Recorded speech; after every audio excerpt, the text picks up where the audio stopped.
क्या आपने कभी किसी जगह का नाम सुन के ये सोचा है कि अरे इस जगह का नाम ये क्यों है, इस नाम के रिलेटेड तो इस जगह पे कुछ भी नहीं है, तो फिर इस जगह का नाम ये क्यों है। तो मैं आपको बता दूं, हर जगह का नाम उसके रिलेटेड ही होता है। शायद वो चीज़ अभी नहीं है, बस उसका नाम रह गया है। लेकिन आप सोच रहे होंगे वो कैसे। तो ऐसे ही तो बिहाइंड द सीन स्टोरीज बताने के लिए मैं हूँ। तो ज़्यादा टाइम वेस्ट ना करते हुए अपने अपने सीट बेल्ट्स बांध लो और चलो मेरे साथ।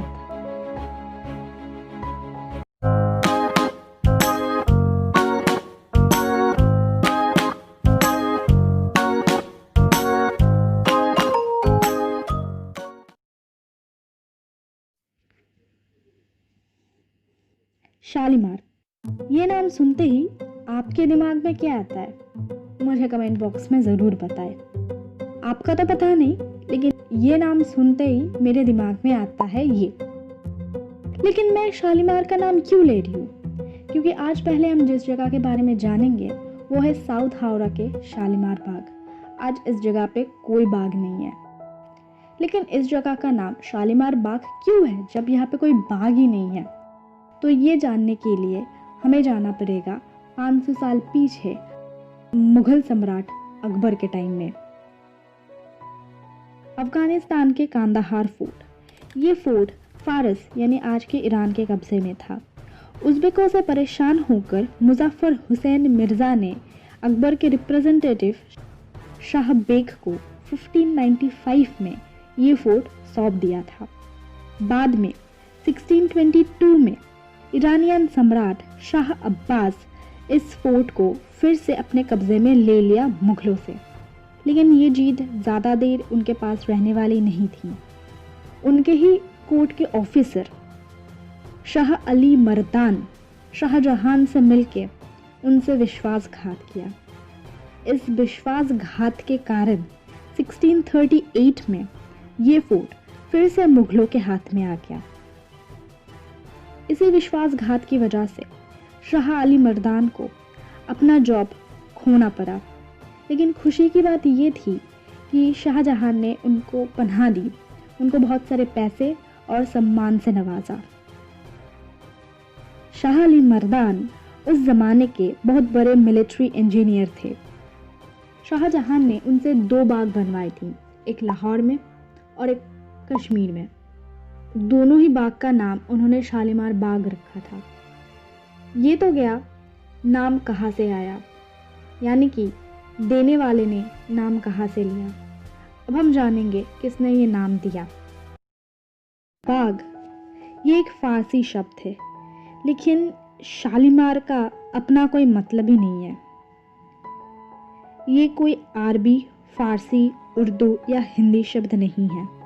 बनाने वाले के नाम से इसका नाम आया, जैसे कि Shah plus Ali equal to Shah Ali, Mardan का मार यानी कि शालीमार। साउथ हावड़ा में बोटानिकल गार्डन के नॉर्थ में एक गार्डन हुआ करता था। इस गार्डन को बनाया था बोटानिकल गार्डन के फाउंडर कॉलोनेल रॉबर्ट किड ने। इस घर में कॉलोनेल रॉबर्ट किड अपने बीवी और बच्चों के साथ रहते थे। मुगल शालीमार बाग से इंस्पायर होके उन्होंने अपने इस बाग का नाम शालीमार बाग या शालीमार गार्डन रख दिया। इस वजह से आज भी गंगा किनारे का ये पॉइंट शालीमार पॉइंट के नाम से जाना जाता है।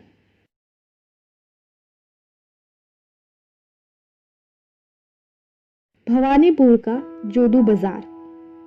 अगर आप सोच रहे हो कि जोधू बाजार का नाम जोधू बाजार इसलिए है क्योंकि जोधू नामक किसी आदमी ने यह बाजार लगाया था, तो अब बिल्कुल गलत हो। असल में इस जगह पे एक हवेली हुआ करती थी और इस घर के मालिक थे सुप्रीम कोर्ट के जज सर रॉबर्ट चैम्बर्स। 1744 में कोलकाता में सुप्रीम कोर्ट के स्थापना के बाद जो 4 जजेस को ब्रिटेन अपॉइंट किया गया था, उन 4 जजेस में से एक थे सर रॉबर्ट चैम्बर्स। बाद में ये घर रानी रासमणी ने उनसे खरीद लिया था और इस जगह पे उन्होंने बाजार लगा दिया। इस जगह को उन्होंने बाद में अपनी पोते यानी कि जोदुनाथ चौधरी को, जो रानी रासमणी के दूसरी बेटी कुमारी दासी और पैरीमोहन चौधरी की बेटे थे, उनको सौंप दिया था।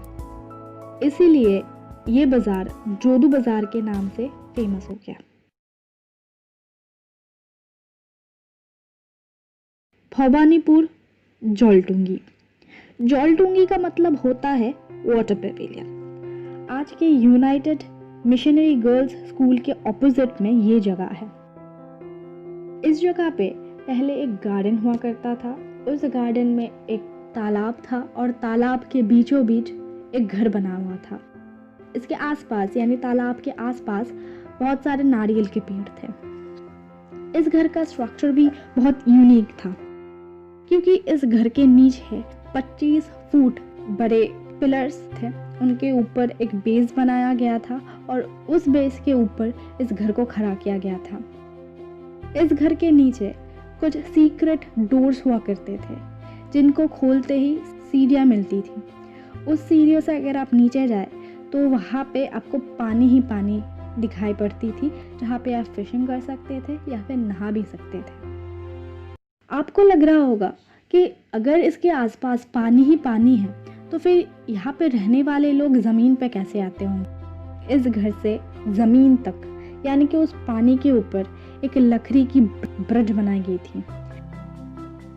मिस्टर हेनरी पिट फॉस्टर ने इस घर को बनाया था अपनी पत्नी के लिए। समर में वो दोनों इस घर में रहते थे। इस घर को हेनरी पिट फॉस्टर ने बनाया था, इसीलिए आसपास के लोग इस घर को फॉस्टर फॉली कह के बुलाते थे। 1783 में मिस्टर फॉस्टर ने ईस्ट इंडिया कंपनी ज्वाइन किया था। 1794 में उनको डिस्ट्रिक्ट सिविल कोर्ट में एज अ रजिस्टर अपॉइंट किया गया था। उनको बांग्ला भाषा से बहुत प्यार था।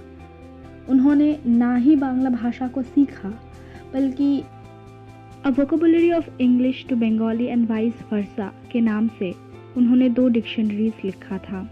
संस्कृत ग्रामर को भी उन्होंने इंग्लिश में ट्रांसलेट किया था। आज के लिए इतना ही।